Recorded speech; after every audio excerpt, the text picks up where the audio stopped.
Good afternoon, everybody. This is Mr. Dolan here. Had some people with some questions about how exactly to do conversion, so I wanted to make sure get a video out there that helps you to do that. I'm going to show you conversions using two different methods. I'm going to show using what I showed in class, using proportions, which ends up being less work in a lot of ways for you, but sometimes it takes a little bit more thought to get it put together. And I'm also going to show you kind of how you learned in physics how to do the conversion factor method. Okay, so there's a couple different ways, and I'll try to explain it as best I can for you. Hopefully, you just pick the method that works better for you. So first of all, when you're doing any sort of math problem, especially conversions, this box up here is going to be what I want you to kind of keep in mind. First thing I want you to do is figure out what does the question want you to solve for, or what does it want you to find? When you're done, where should you be? That's kind of the first thing I want you to do. And then I want to have you figure out what is given to you. Okay, those are two different things. What does the question want you to find, and what is given to you? And then our equation sheets that we have usually have some sort of relationships that relates the thing that's given to you in the question to what the question wants you to find. Okay, so we're going to start with this question here. How many inches in 14 feet? Okay, so the first thing I want you to do is I want you to figure out, okay, what is the want and what is the given? Well, the want, you just look for those question words. How many, okay, and then saying how many of what? Inches. So this is what the question wants you to find. Well, what does the question give you? The question gives you 14 feet.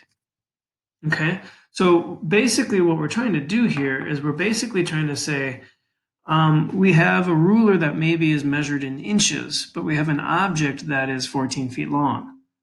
Well, how many inches is our tape measure or our ruler going to give us?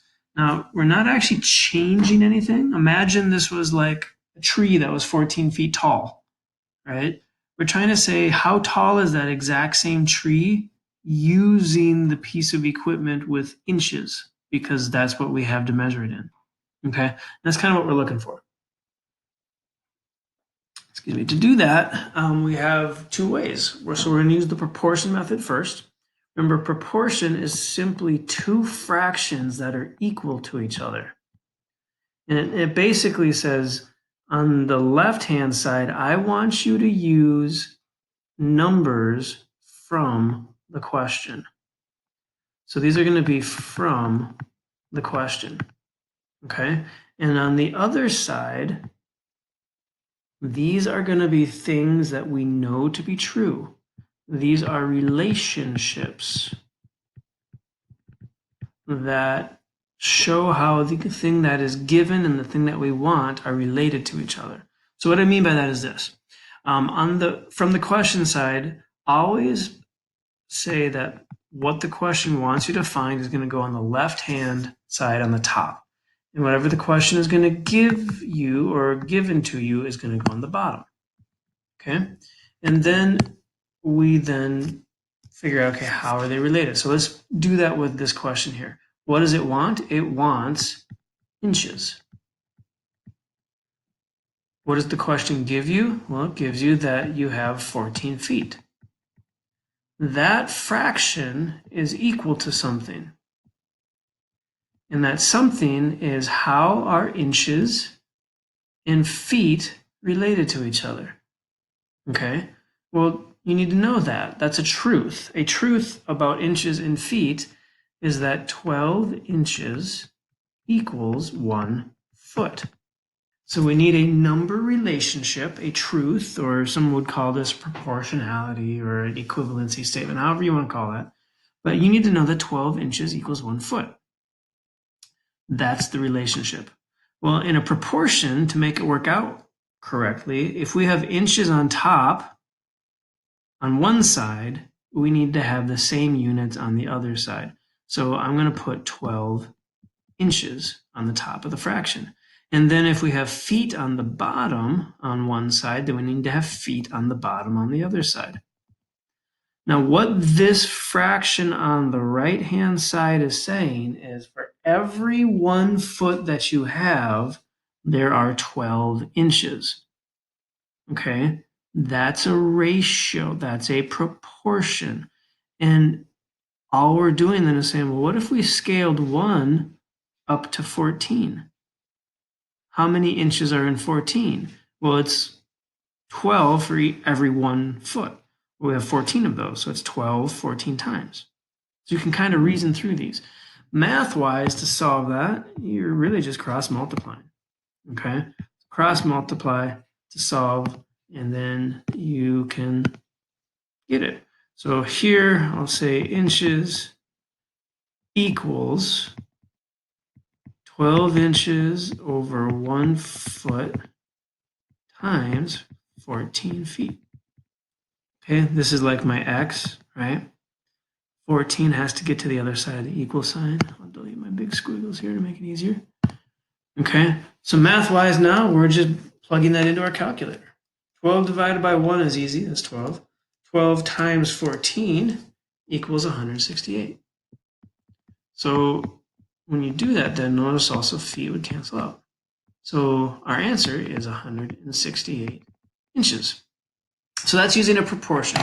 Now, how you did this with physics last year was what's called the conversion method. So let's do the same thing, except in a conversion method, you're going to take what is given to you, you're going to multiply it by what we call a conversion factor, which is really just a fraction. And when you're done, it should equal what you want. Okay, so again, plug what you have and what you know. The given is that we had 14 feet. The conversion factor is, again, this relationship thing that I'm talking about. And that means you need to know that 12 inches equals 1 foot. Well, in the conversion method, what we're doing now is we're going to put those numbers in the fraction so that feet cancels out, so that when we are done, the units that we want are left over, and that has to be inches. And to cancel, remember, that means you have to have things on opposite sides of a fraction. So 14 is actually a fraction of 14 feet divided by 1. If I want feet to cancel, I need to have feet on the bottom or the opposite side of the next fraction. Okay, and that also means I need to have inches on top, because that's what I want to end with when we're done. Well, go back to this. What number is associated with inches? 12. What number is associated with feet? 1. Because 12 inches equals 1 foot. That's a relationship that has to be true between inches and feet. Now notice math-wise, we're solving it the exact same way we did before. 12 times 14. 14 times 12. So we're going to end up with the exact same answer. Okay, so 2 different ways of setting that up. So that's an example. Okay, let me show you another one with actual chemistry stuff. So now we're going to do the same thing, but we're going to do this with a chemistry question. So again, the first thing you want to figure out is, what does the question want? Again, look for the question words. How many grams? That's what the question wants you to find. What does the question give you? It gives moles. Okay? In our setup then, we're going to do the same thing. I'm going to show proportion and the conversion factor method. Okay? And if you're thinking you're going to use one or the other, you can definitely skip the part of the video that talks about the one that you don't want to use. So, in a proportion, 2 fractions equal to each other. We want to say, okay, what does the question want? What does the question give? The question wants grams, and the question gives moles. Okay, now here you need to know something. This is my x. And you also need to know whenever grams is in a question, grams is going to require the periodic table. Because remember, when you are looking at the periodic table and you're looking at the chemical formulas, those mass numbers on the bottom, those, if you look at the key that we have, are called a molar mass. Well, what does molar mass actually mean? It means mass, how many grams, in, and molar just means whenever you add that AR to the end of something, it means related to one of this. So it literally translates into how many grams are in 1 mole, right? That's what's going to go on the other fraction. Okay, so we look up periodic table. I'm going to erase some stuff here, give myself some more space. I look up Na. Na on the periodic table is 22.99. And according to my formula, I have one of them. I look up O on the periodic table, it's 16.00, and I also have one of them. And I look up H, and it's 1.01, and I also have, you guessed it, one of them, right? Because there's no subscripts here. Add them all together, and this is actually kind of a nice one. It's 40.00. And that's how many grams are in 1 mole of NaOH. Okay, so now this is the relationship that links grams to moles. Remember, the right side of our proportion has to be a relationship that links the given and the want. So again, like we did last time, if grams is on the top on one side, we also need grams on the top on the other. If we have moles on the bottom on one side, we need moles on the bottom on the other. Well, this right here is telling us what numbers go with the grams and with the moles. 40 grams is the same as 1 mole. And this question is really just saying, okay, what if we amped 1 mole up to 1.3? How many grams would that be? So you go through and you solve, and you'd find you get x equals 40 grams over 1 mole times 1.3 moles. So plug that into your calculator, 40 times 1.3, and you get 52 for your number. But now also notice that the word mole is on the bottom here, but on the top here, which means it cancels out. And the only unit you have left is grams, which is what we said the question wants. So that tells you probably solved it correctly. So we have 52 grams. 52 grams of what? 52 grams of NaOH. Now, let's do this with the conversion method. Same as last time. You start with what does the question give you? Sorry, I did have, I think, last time. What are your given times your conversion factor to give you what the question wants? Well, what are you given? You're given 1.3 moles. And again, the conversion factor is just a fraction that takes how moles of NaOH and grams of NaOH are related to each other. Well, that's the periodic table. So 40 grams per mole. Now, when you're multiplying, notice the difference. We have an equal sign here, but here now we have a multiply sign. When you're multiplying and trying to get things to cancel, you need to put the words on opposite sides of the fraction. So if I want mole to cancel out, I need to have mole on the bottom. And if I want grams to be what we want, then I need to have grams on the top. And now I just go back to my relationship here. 40 grams equals 1 mole. And notice it's the same math, 1.3 times 40. 40 times 1.3. So we end up with the same answer, 52 grams.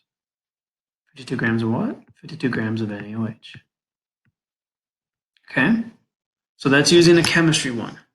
Now, we're going to do one more chemistry one. Okay, again, nice thing about videos is you can pause things whenever you need to. Is this not working? There we go. You can get rid of things whenever you need to. You can, if you're not needing any more help, you can leave. Okay. Now, if you still are not quite understanding, please pay attention to the next part. On the next part, I'm going to take grams. I'm going to take it all the way to molecules. Okay. So that's kind of the last part of our conversions that we need to be able to do.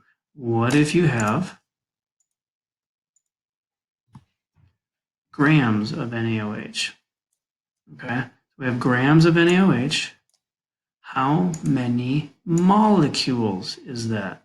Again, it's the same process with just a little bit of a twist to it. Okay, so again, figure out what do we want? How many molecules? That's what we want. What is given to us? The number we have is grams of NaOH. Okay, so I'm going to put over to the side here. We already know something about NaOH. We know that 40 grams of NaOH equals 1 mole. So I'm going to put that off to the side. Okay, proportions.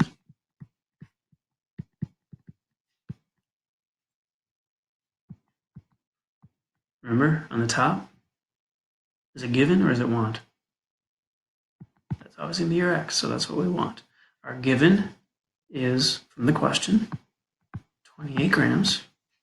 On the other side now, we want grams to match up because it's equal sign in between. So you have 40 grams on the bottom, 1 mole on top. So when I solve for that, I'm going to get x equals 1 mole over 40 grams times 28 grams. Think about that for a second. Is that really what we want? The question says molecules. Molecules are the individual particles. Here's a Na, an O, and an H. All of those stuck together are one molecule. What does a mole mean? A mole means that number, 6.02 times 10 to the 23rd power. Meaning if you have 1 mole of NaOH molecules, you're actually talking about 6.02 times 10 to the 23rd molecules. So instead of the word 1 mole, I want you to either cross this, actually cross it off. I'm going to use a different color, make it a little easier to see. Cross it off and replace it with 6.02 times 10 to the 23rd. Because that's what 1 mole means. You can always replace things with something else if it means the same thing. Now we have to use our EE button correctly. So please listen to my words carefully here as I go through this. We're going to look at typing this in like this, 6.02. We're not going to hit the times button. On most of your calculators, you're going to do either the second button, and then you're going to do the comma, which has an EE above it, or after 6.02, you're going to hit the button that has EXP. It depends on what calculator you have. And then instead of typing the times and the 10 and the 23 for the exponent, you're just going to type in 23. So 6.02, 23. Then I'm going to hit the times button, multiply it by my 28, and then I'm going to hit the divide button and divide it by the 40.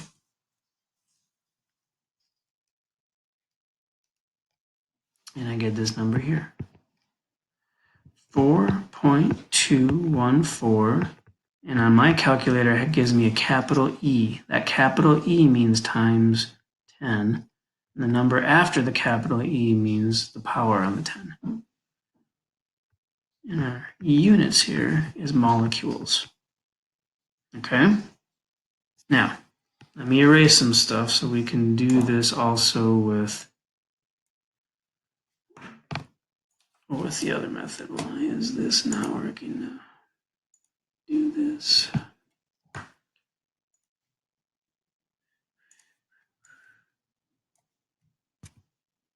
Okay, so that was our proportion method. I'm going to leave the answer there so that we have that.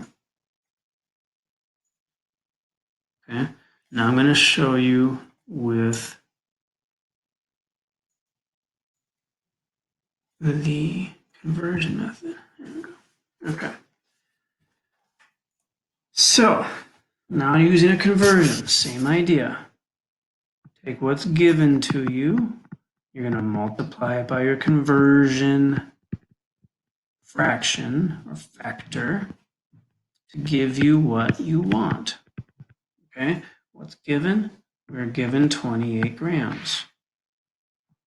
Now, if I started it like I did before, I'm going to be using this thing here where I know 40 grams has to go on the bottom.